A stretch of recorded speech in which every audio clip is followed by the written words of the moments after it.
Hello students. In the video part 7 அதாவது we have come to the end part of the lesson 1, that is unit 1, outbreak of World War I and its aftermath. இதுல last part of the lesson வந்துட்டோம். that is இந்த பார்ட்ல நம்ம வந்து League of Nations பத்தி டீடைலா பார்க்க போறோம். இந்த League of Nations வந்து உங்களுக்கு ஒரு paragraph question வரும், 2 mark question, and you have more one word. So book inside one word நிறைய கேட்பாங்க. அதே மாதிரி book back questions இதுல நிறைய இருக்கு. So it's supposed to be a very important topic, right?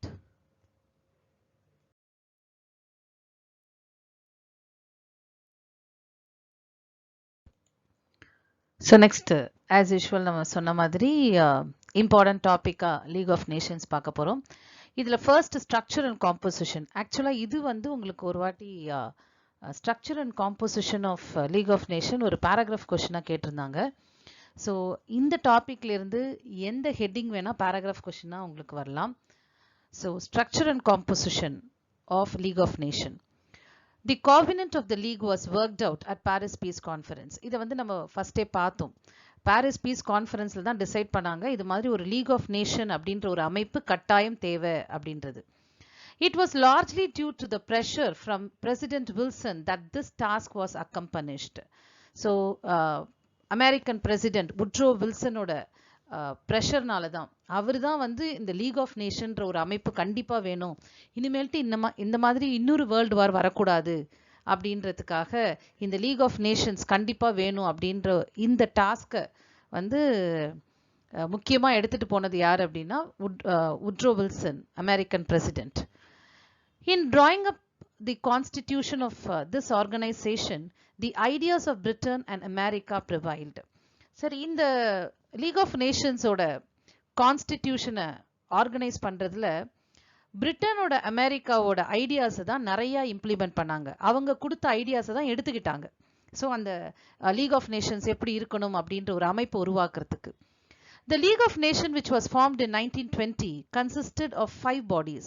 So League of Nations was formed in the year 1920. இதை கூட நம்ம டைம் லைன்ல எழுதுவோம். Formation of League of Nations 1920, Paris Peace Conference 1919. So இதெல்லாம் நம்ம டைம் லைன்லயும் என்ன பண்ணுவோம், இந்த இயர்லாம் மென்ஷன் பண்ணுவோம் இல்லையா. So this League of Nations was formed in 1920, consisted of 5 bodies. இந்த 5 உறுப்புகள் இதுல இருக்கு. என்னெல்லாம் அப்படின்னு பார்க்கலாம். Assembly, Council, the Secretariat, the Permanent Court of Justice, and the International Labour Organization. So these are the 5 organs which are there in League of Nations. இது வந்து 2 mark questionல உங்களுக்கு கேட்பாங்க. Name the 5 organs of League of Nations அப்படின்னு கேட்கலாம். Assembly, Council, Secretariat, Permanent Court of Justice and International Labour Organizations அப்படின்னு இந்த 5 எழுதினா 2 mark வந்துடும் உங்களுக்கு. So each member country was represented in the assembly. For example, இப்போ League of Nations ஒரு 50 country member இருக்காங்க அப்படின்னா all the member country represent in the assembly. எல்லா member countryயும் assemblyல மெம்பரா இருப்பாங்க. The council was the executive of the league. So இது வந்து அடிக்கடி இந்த இது one wordல கேட்பாங்க. Dash was the executive of the league அப்படின்னு கேட்பாங்க. இது வந்து fill up கேட்பாங்க sometimes. So Council was the executive of the League. Britain, France, Italy, Japan and the United States were originally declared permanent members of the Council. So இது கூட உங்களுக்கு 2 mark questionல கேட்கலாம். Name the countries who were declared as permanent members of the League of Nations, Council of League of Nations அப்படின்னு கேட்கலாம். So இந்த first organ அசம்பிளின்னு பார்த்தோம், second organ கவுன்சில்னு பார்த்தோம் இல்லையா. இந்த கவுன்சிலில் 5 பேர் வந்து பெர்மனண்ட்டாகவே மெம்பராக இருப்பாங்க. அவங்க யாருன்னு பார்த்தோம்னா Britain, France, Italy, Japan and United States were originally declared permanent members of the council. Each member had one vote, and since all decisions had to be unanimous, even the small nations possessed the right of veto. So எல்லா மெம்பருக்கும் ஒரு vote இருக்கு. அதாவது ஏதாவது ஒரு decision எடுக்கணும் அப்படின்னா each and every member of the League of Nations have the right to vote. So even the small nation have got the right to vote இல்லையா. So அது எதுக்காக அப்படி வச்சிருக்காங்க அப்படின்னா ஒரு டிசிஷனை யுனானிமஸா எடுக்கணும், அதாவது ஒரு மனதாக எல்லாரும் அதை ஒத்துக்கணும் அப்படிங்கிறதுக்காக. ஸோ இப்போ யாராவது ஒரு சின்ன நாடு அதுல உடன்பாடு இல்லை அப்படின்னா they can use their right of veto, அதாவது எனக்கு இதுல உடன்பாடு இல்லை அப்படின்றது அவங்க தாராளமா தெரிவிக்கலாம். So even a small nations possess the right of veto, அதாவது மறுப்பானை. எனக்கு இந்த டிசிஷன்ல உடன்பாடு இல்லை அப்படின்றது கூறத்துக்கான ஒரு ரைட்ஸ் அவங்களுக்கு இருந்தது. ஸோ அப்போ யாராவது ஒருத்தர் சொன்னா கூட அந்த டிசிஷனை இம்ப்ளிமெண்ட் பண்ண மாட்டாங்க. ஸோ எல்லா மெம்பர்ஸும் என்ன பண்ணணும், யுனானிமஸா ஒரு டிசிஷனை ஒத்துக்கணும். ஸோ அப்படி ஈவன் ஸ்மால் நேஷன்ஸ் கூட என்ன ரைட்ஸ் இருந்தது, ரைட் ஆஃப் வீட்டோ, அதாவது நெகட்டிவ் ஓட் கொடுக்கறதுக்கான ரைட்ஸ் இருந்தது. ஸோ ஃபர்ஸ்ட் வந்து நம்ம அசம்பிளி பார்த்தோம், கவுன்சில் பார்த்தோம். Third organ of the league of nation, it's a secretariat. Secretariat of the League of Nations was located at Geneva. இது உங்களுக்கு ஒன் வேர்ட்ல கேட்பாங்க. Secretariat of the League of Nations எங்க இருக்கு அப்படின்னா Geneva it's in Switzerland.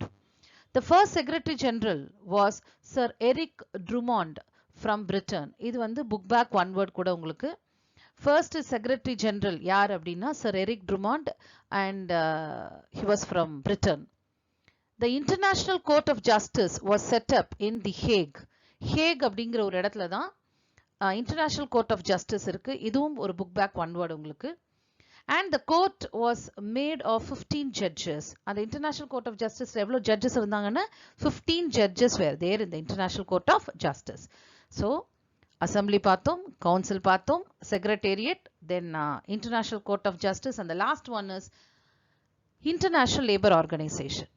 This international labour organisation comprised a secretariat and a general conference which included 4 representatives from each country. So in the International Labour Organization ஒரு secretariat இருக்கு, and எப்பெல்லாம் general conference, அதாவது ஒரு பொது மாநாடு மாதிரி நடக்கும்பொழுது ஒவ்வொரு member கண்ட்ரில இருந்தும் 4 ரெப்ரசன்டேட்டிவ் அதை அட்டென்ட் பண்ண வருவாங்க. ஸோ இப்படி தான் எல்லா முடிவையும் அவங்க எடுப்பாங்க இன்டர்நேஷனல் லேபர் ஆர்கனைசேஷன்ல. ஸோ இப்போ நம்ம காம்போசிஷன் ஆஃப் லீக் ஆஃப் நேஷன்ஸை பார்த்தோம் இல்லையா? So அடுத்த டாபிக்கா நம்ம பார்க்க போறது objectives of the league. The two-fold objective of the League of Nations was to avoid war and maintain peace in the world and to promote international cooperation in economic and social affairs. So இந்த League of Nations ரெண்டு important objectives இருந்தது.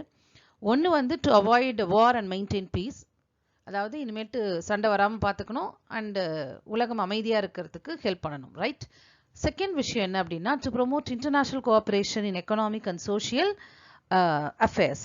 So இந்த league of nation வந்து அமைதியை மட்டுமே செய்யக்கூடாது, இந்த சமூக பொருளாதார விஷயங்களிலையும் என்ன பண்ணணும், இன்டர்நேஷனல் கோஆபரேஷனை ஆர்கனைஸ் பண்ணுறதுக்கு இந்த லீக் ஆஃப் நேஷன் ஹெல்ப் பண்ணணும். The league intended to act as a conciliator and arbitrator and thereby resolve a dispute in its early stages. So இந்த லீக் இன்னொரு ஒரு வேலை இருக்கு. என்ன அப்படின்னா the League of Nations should act as a conciliator and arbitrator. அதாவது ஏதாவது ஒரு பிரச்சனை வந்தது அப்படின்னா இந்த லீக் ஆஃப் நேஷன் ஒரு நடுவராகவும் சமாதானம் செய்பவராகவும், ஆர்பிட்ரேட்டர், அதாவது பிரச்சனையை ஊதி பெருசாக்க கூடாது. ஸோ கூப்பிட்டு என்ன பண்ணோம், ரெண்டு சைடையும் பேச்சுவார்த்தை நடத்தி அந்த பிரச்சனையை சால்வ் பண்ற ஒரு நடுவராக இந்த லீக் ஆஃப் நேஷன் நடந்துக்கணும். So that and தேர்பை resolve a dispute in it's early stages. So தொடக்கத்திலேயே ஒரு பிரச்சனை வந்து தொடக்கத்திலேயே என்ன பண்ணணும், சமாதானமா பேசி ஒரு முடிவுக்கு கொண்டு வந்துடணும் இந்த லீக் ஆஃப் நேஷன். அதுதான் லீக் ஆஃப் நேஷனோட வேலை. And if the Wars should break out despite arbitration, the members should apply sanctions to the aggressor, first economic and then military. சரி, சமாதானம் ட்ரை பண்ணோம், ஆனா அதெல்லாம் மீறி சண்டை வந்துடுது, போர் வந்துடுச்சு அப்படின்னா the member என்ன பண்ணணும், they have to apply for sanctions to the aggressor. அக்ரஸார்னா யார் வந்து போர் ஆரம்பிக்கிறாங்களோ அவங்க மேல சாங்ஷன்ஸை இம்போஸ் பண்ணுவாங்க. அப்படின்னா என்ன, ஃபர்ஸ்ட் எக்கனாமிக் அதாவது பொருளாதார தடை. இப்போ கூட ரஷ்யா மேல, யுக்ரைன் ரஷ்யா போர்ல கூட நிறைய நாடுகள் ரஷ்யா மேல எக்கனாமிக் சாங்ஷன் விதிச்சிருக்காங்க இல்லையா. ஸோ பொருளாதார தடை. ஸோ ஃபர்ஸ்ட் என்ன பண்ணுவாங்க, பொருளாதார தடை விதிப்பாங்க, அதுக்கப்புறம் மிலிட்ரியை யூஸ் பண்ணுவாங்க. ஸோ இதுதான் அவங்களோட வேலை. ஸோ ஃபர்ஸ்ட் என்ன பண்ணுவாங்க, நடுவராக இருந்து பேச்சுவார்த்தையிலேயே அந்த இஷ்யூவை சால்வ் பண்ண ட்ரை பண்ணுவாங்க. அதெல்லாம் மீறி சண்டை வந்துருச்சு அப்படின்னா then they will apply a sanction to the aggressor, first economic and then military. The difficulty in achieving the objectives was increased from the beginning by the absence of three great powers, namely USA, which was not a member actually, League of Nations member or USA illa, so did not become a member, Germany a defeated nation, and Russia. So இந்த மூணு பேரும் இல்லாததுனால சில goals achieve பண்ணுறதுக்கு கொஞ்சம் கஷ்டமாக இருந்தது. So America இல்லை, ஜெர்மனி இல்லை, ரஷ்யா இல்லை. ஸோ இது மூன்றுமே மிகப்பெரிய வல்லரசு நாடுகள் இல்லையா, கிரேட் பவர்ஸ். ஸோ இதெல்லாம் வந்து இந்த லீக் ஆஃப் நேஷனில் மெம்பராக இல்லாததுனால கண்டிப்பாக இந்த அப்ஜெக்டிவ்ஸை ரீச் பண்ணுறதுல கொஞ்சம் கஷ்டமாக தான் இருந்தது. So later two joined in 1926, அதாவது and 1934. ஜெர்மனி 1926ல ஜாயின் பண்ணிச்சு and ரஷ்யா 1934ல ஜாயின் பண்ணிச்சு. ஆனா while Germany resigned in 1933, so 1926ல ஜாயின் பண்ண ஜெர்மனி 1933ல லீக் ஆஃப் நேஷன்லேருந்து வெளில வந்துருச்சு. இது ஏன் வெளில வந்தது அப்படிங்கிறத நம்ம பார்ப்போம். செகண்ட் வேர்ல்டு வார் நடக்கும்போது நம்ம இதை டீட்டெயிலாக படிப்போம். அடுத்தது Russia was expelled in 1939. So ஜெர்மனியே ரிசைன் பண்ணி வெளில வந்துடுச்சு. ஆனால் ரஷ்யா வாஸ் எக்ஸ்பெல்டு, ரஷ்யா வந்து லீக் ஆஃப் நேஷன்லேருந்து வெளியேற்றப்பட்டது. ஸோ லீக் ஆஃப் நேஷன்லேருந்து ரஷ்யா வெளியேற்றப்பட்டது இன் 1939. ஸோ அது ஜாயின் பண்ணது 1934ல், but it was expelled in the year 1939. So முதல்ல இது ஏன் ஜாயின் பண்ணலை அப்படின்னா, அப்போ தான் அந்த ரஷ்யன் ரெவல்யூஷனாக நடந்து Lenin wanted to concentrate more on the newly formed government இல்லையா. ஸோ அதனால ஜாயின் பண்ணல. And it joint in the year 1934 but expelled in the year 1939. So next நம்ம பார்க்க போகிறது ஆக்டிவிட்டீஸ் ஆஃப் த லீக். இது வந்து ஒரு பேராகிராஃப் கொஸ்டினாகவும் 2 மார்க் கொஸ்டினாகவும் அடிக்கடி கேட்கக்கூடிய ஒரு டாபிக் இது. ஆக்டிவிட்டீஸ், அதாவது என்ன மாதிரியான ஆக்டிவிட்டீஸ்லாம் வந்து லீக் ஆஃப் நேஷன் செஞ்சாங்க, என்ன மாதிரி பிரச்சனைகளை அவங்க சால்வ் பண்ணாங்க, அச்சீவ்மெண்ட் அப்படின்னு கூட சொல்லலாம், achievements of the league of nation கூட சொல்லலாம். The league was called in to settle a number of disputes between 1920 and 1925. So 1920லேருந்து 1925 முடிய நிறைய டிஸ்பியூட்ஸ், பிரச்சனைகளை அது செட்டில் பண்ணியிருக்கு. The league was successful in 3 issues. அதில் முக்கியமாக ஒரு 3 இஷ்யூஸில் வந்து அது ரொம்ப சக்ஸஸ்ஃபுல்லாக டீல் பண்ணிச்சு. In 1920, a dispute arose between Sweden and Finland over the sovereignty of the Åland Island. So இந்த ஸ்வீடனுக்கும் ஃபின்லாண்டுக்கும் ரெண்டுத்துக்கும் நடுவில் இருக்கிற இந்த ஆலண்ட் ஐலண்ட் யாருக்கு சொந்தமானது அப்படின்றதுல ஸ்வீடனும் ஃபின்லாண்டும் என்ன பண்ணுறாங்க அப்படின்னா போட்டி போடுறாங்க. ஸோ இந்த இஷ்யூ வந்து லீக் ஆஃப் நேஷனுக்கு போகுது. So league of nation ruled that the island should go to Finland. So இந்த ஐலண்ட் யாருக்கு சொந்தமானது, ஃபின்லாண்டுக்கு சொந்தமானது அப்படின்னு தீர்ப்பு சொல்லிட்டாங்க.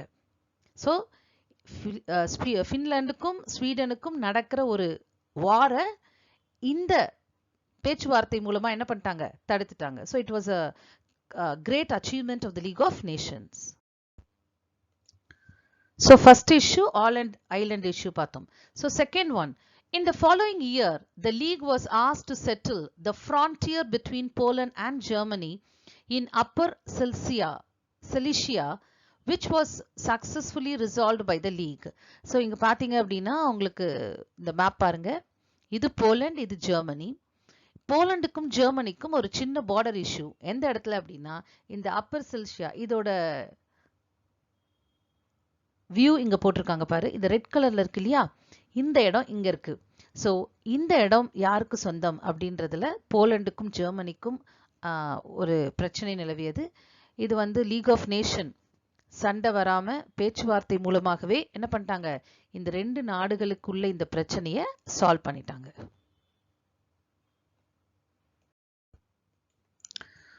So the third dispute was between Greece and Bulgaria. in 1925. So கிரீஸும் பல்கேரியாவும் நெய்பரிங் கண்ட்ரீஸ்.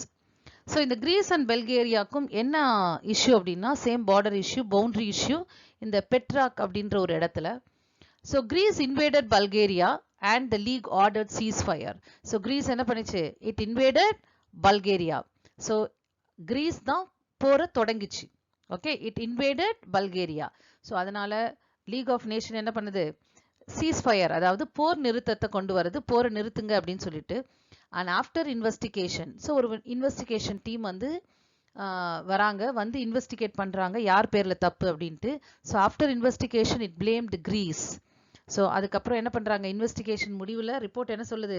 ஸோ இந்த சண்டைக்கு கிரீஸ் தான் காரணம். So it blamed Greece and decided that Greece was to pay a reparation. So இந்த வாருக்கான காம்பன்சேஷன் பல்கேரியாவுக்கு கிரீஸ் ஹாவ் டு பே அப்படின்னு சொல்லிட்டு தீர்ப்பு வழங்கினாங்க. ஸோ இந்த 3 இம்பார்ட்டன்ட் விஷயத்தில் லீக் ஆஃப் நேஷன்ஸ் ஒரு பெரிய சண்டை வராமல் தடுத்து பேச்சுவார்த்தை மூலமாக என்ன பண்ணாங்க? சால்வ் பண்ணியிருக்காங்க. So these 3 are considered to be very important achievements of league of nations. So thus the League had been successful until signing the Locarno Treaty in 1925. So Locarno Treaty 1925 இது அடிக்கடி ஒன் வேர்டில் கேட்கக்கூடிய ஒரு question. So league of nation வந்து ரொம்ப சக்ஸஸ்ஃபுல்லாக 1920லேருந்து 1925 முடிய நிறைய இஷ்யூஸை சால்வ் பண்ணாங்க. ஏன் 1925க்கு அதுக்கப்புறம் சால்வ் பண்ண முடியல அப்படின்னா, because the big power signed a Locarno treaty. So அதை பற்றி நம்ம பார்ப்போம். By this treaty, Germany, France, Belgium, Great Britain and Italy mutually guaranteed peace in Western Europe. அதாவது இந்த 5 நாடுகளும் என்ன பண்ணாங்க? அவங்களுக்குள்ள ஒரு ட்ரீட்டியை சைன் பண்ணாங்க. and they have decided to maintain peace in the Western Europe. Western யூரோப்ல அமைதியை காக்கிறது எங்களோட பொறுப்பு அப்படின்னு டிசைட் பண்ணிட்டாங்க. So Germany, France, Belgium, Great Britain and Italy. So இவங்க எல்லாமே இந்த வெஸ்டர்ன் யூரோப் கண்ட்ரியை சேர்ந்தவங்க. இந்த வெஸ்டர்ன் யூரோப்ல வந்து அமைதி நிலவரத்துக்கு நாங்க பொறுப்பு அப்படின்ற மாதிரி ஒரு மியூச்சுவலா ஒரு அக்ரிமெண்ட் சைன் பண்றாங்க. So thereafter Germany join the league. அதுக்கப்புறம் தான் லொகார்னோ ட்ரீட்டிக்கு அப்புறம் தான் ஜெர்மனி என்ன பண்றாங்க? லீக் ஆஃப் நேஷன்ல ஜாயின் பண்றாங்க and was given a permanent seat on the council. அதுக்கப்புறம் அவங்களுக்கு கவுன்சில்ல, அதாவது one of the organs of league of nations இருக்கு இல்லையா, கவுன்சில், அந்த கவுன்சில்ல பெர்மனன்ட் சீட் கொடுக்குறாங்க.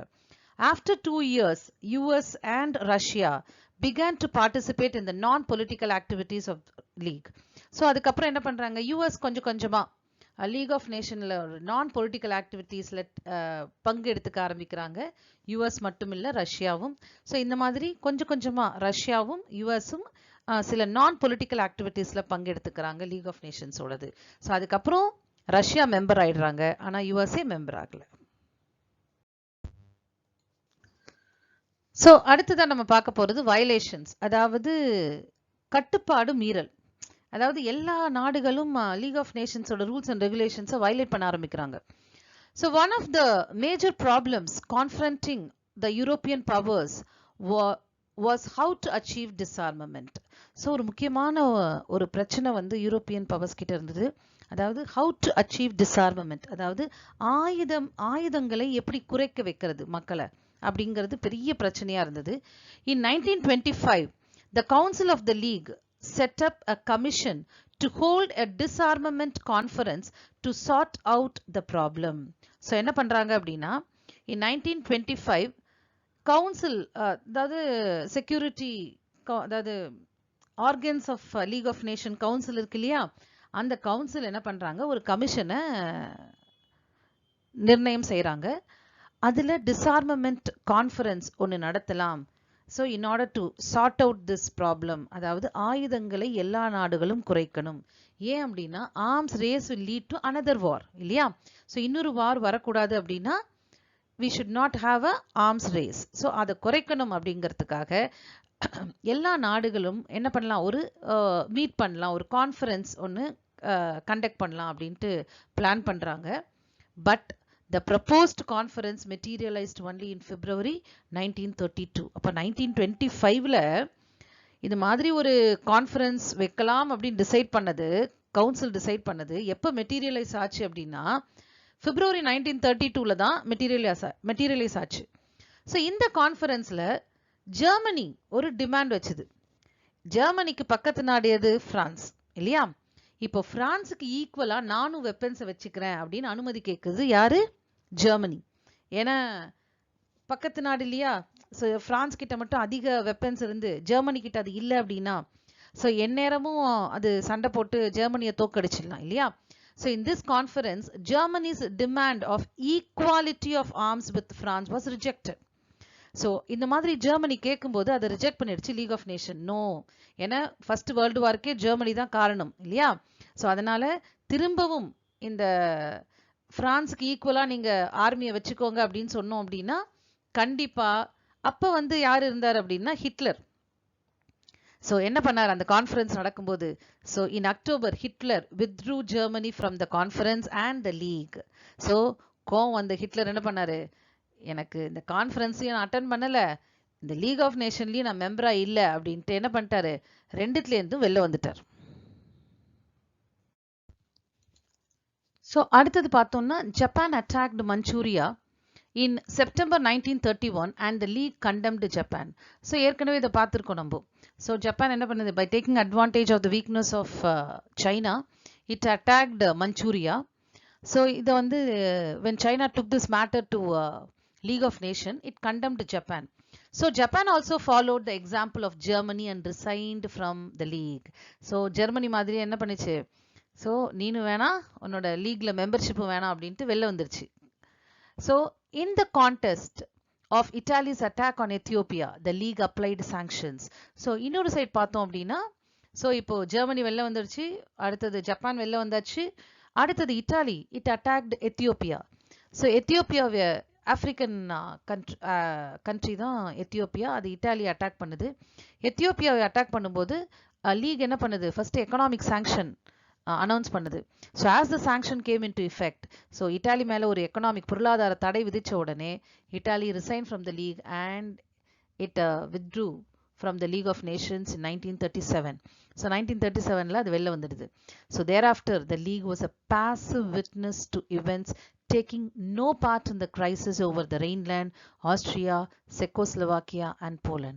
ஸோ அதுக்கப்புறம் நடக்கிற எல்லா விஷயத்துலையும் it was a silent spectator, அதாவது ஒரு பாசிவ் விட்னஸ், ஒன்றுமே எந்த இதையுமே ரியாக்ட் பண்ணாமல் சைலண்ட்டாக என்னெல்லாம் நடக்குது அப்படிங்கிற பார்த்துட்டு இருக்கிற ஒரு ஸ்பெக்டேட்டர் மாதிரி லீக் ஆஃப் நேஷன் இருக்க ஆரம்பிச்சிருச்சு. அங்கே ரெயின்லேண்டில் வந்து டீமிலிட்டரைஸ்டு ஜோன் இல்லையா? ஜெர்மனிக்கும் ஃப்ரான்ஸுக்கும் நடுவில் இருக்கிற அந்த ஏரியாவை ரெயின்லேண்டை டீமிலிட்டரைஸ்ட் ஜோனாக டிக்ளேர் பண்ணியிருந்தாங்க. ஸோ அந்த இடத்துல பிரச்சனை, ஆஸ்திரியாவில் பிரச்சனை, செக்கோஸ்லோவாக்கியாவில் பிரச்சனை, போலண்டில் பிரச்சனை. ஆனால் இந்த எந்த விஷயத்துலையுமே அது பங்கெடுத்துக்கல. The last decisive action it took was in December 1939 when Russia was expelled for her attack on Finland. So கடைசியா League of Nations எடுத்த decision எது அப்படின்னா ரஷ்யா ஃபின்லாண்டை அட்டாக் பண்ணி அதை ஆக்குபை பண்ணும்போது Russia was expelled from league of nation. ரஷ்யாவை league of நேஷன்லேருந்து வெளியேற்றிடுச்சு, எக்ஸ்பெல் பண்ணிடுச்சு. ஸோ இதுதான் கடைசி டிசிஷன் லீக் ஆஃப் நேஷன் எடுத்தது. அதுக்கப்புறம் assembly did not meet again. So இந்த டிசிஷன் எடுத்ததுக்கு அப்புறம் அசம்பிளி 1939 அப்புறம் அசம்பிளி மீட் பண்ணவே இல்லை. Of course 1939 second world war broke out இல்லையா? So it did not meet again. Finally the league of nation was dissolved in 1946. So ஃபைனலாக இந்த league of நேஷனை dissolve பண்ணிட்டாங்க 1946. இது உங்களுக்கு ஒரு ஒன் வேர்டில் கேட்பாங்க. ஸோ எப்போ வந்து லீக் ஆஃப் நேஷனை டிசால்வ் பண்ணாங்க அப்படின்றத ஒன் வேர்டில் கேட்பாங்க, 1946. So final heading, causes of failure. So causes of failure of league of nation, இது வந்து உங்களுக்கு 2 மார்க் கொஸ்டினாகவும் கேட்பாங்க, 5 மார்க் கொஸ்டினாகவும் கேட்பாங்க. ஸோ ரெண்டுத்துலேயுமே உங்களுக்கு வரத்துக்கு வாய்ப்புகள் நிறையா இருக்குது. 2 மார்க் கொஸ்டின்னா 2 பாயிண்ட்ஸ் எழுதுங்க, 5 மார்க் கொஸ்டின்ஸ்னா 5 பாயிண்ட்ஸ் எழுதுங்க. The league appeared to be an organization of those who were victorious in the First World War. So League of Nations எப்படி இருந்ததுன்னா, it was an organization. இந்த எந்த மாதிரியான அமைப்பா இருந்தது அப்படின்னா, ஃபர்ஸ்ட் வேர்ல்டு வார்ல யாரெல்லாம் ஜெயிச்சாங்களோ அவங்க மட்டும்தான் மெம்பரா இருந்தாங்க, அவங்க மட்டும்தான் டாமினேட் பண்ணிட்டு இருந்தாங்க. அந்த மாதிரி ஒரு அமைப்பா தான் இந்த லீக் ஆஃப் நேஷன்ஸ் இருந்தது. Since it lacked the military power of its own, it could not enforce its decision. So தனக்குன்னு ஒரு military force league of nations கிட்ட இல்லாததுனால நிறைய டிசிஷனை அதாவது லீக் ஆஃப் நேஷனால இம்ப்ளிமெண்ட் பண்ண முடியல. The founder of this peace organization underestimated the power of nationalism. So இந்த அமைப்பை உருவாக்கின அவங்க வந்து இந்த தேசியவாதத்தோட உள்ளார்ந்த அர்த்தத்தை புரிஞ்சுக்கல அவங்க. So the founders of this peace organization, they underestimated the power of nationalism. The principle of collective security could not be applied in actual practice. So collective security அப்படிங்கிறது என்ன? கூட்டு பாதுகாப்பு இல்லையா? எல்லாரும் சேர்ந்தாதான் ஒரு விஷயத்தை நம்மளால பண்ண முடியும், அதாவது இம்ப்ளிமெண்ட் பண்ண முடியும். ஸோ அந்த பிரின்சிபல் ஆஃப் கலெக்டிவ் செக்யூரிட்டி அதை அப்ளை பண்ண முடியல இந்த லீக் ஆஃப் நேஷன் மூலமா. When Italy, Japan, Germany, headed by the dictators, refused to be bound by the orders of the League, Britain and France were the only major powers to act decisively. So ஒரு side பார்த்தோம்னா Italy, Japan, ஜெர்மனியில் எல்லாம் dictators rule. So அவங்க வந்து league of நேஷன்ஸோட rules and ரெகுலேஷன்ஸை obey பண்ண மறுக்கிறாங்க. ஆனால் இன்னொரு சைட் பார்த்தோம் அப்படின்னா Britain, France where the two major powers, they act decisively. அவங்க என்ன பண்றாங்க? அந்த ரூல்ஸ் அண்ட் ரெகுலேஷன்ஸை ஒபே பண்ணணும் அப்படின்றாங்க. So these are the reason why this great League of Nations failed in its important aim of maintaining peace and preventing a war. So இது fail ஆனதுனால தான் செகண்ட் வேர்ல்டு வார் broke out. ஸோ இது வரைக்கும் நம்ம இந்த லெசன்ல டீட்டெயிலா நிறைய விஷயங்களை பார்த்தோம் இல்லையா? ஸோ ஃபர்ஸ்ட் பார்ட்லேருந்து World War I, Russian Revolution and the League of Nations. So இந்த லீக் ஆஃப் நேஷன் ரொம்ப இம்பார்ட்டன்ட் டாபிக். இதுலேருந்து உங்களுக்கு 2-3 பேராகிராஃப் வரலாம் and many one words you have in this part and 2 more questions. So thank you students. அடுத்த இன்னொரு லெசனோட அடுத்த வீடியோவில் உங்களை அகைன் மீட் பண்ணுறேன். Thank you.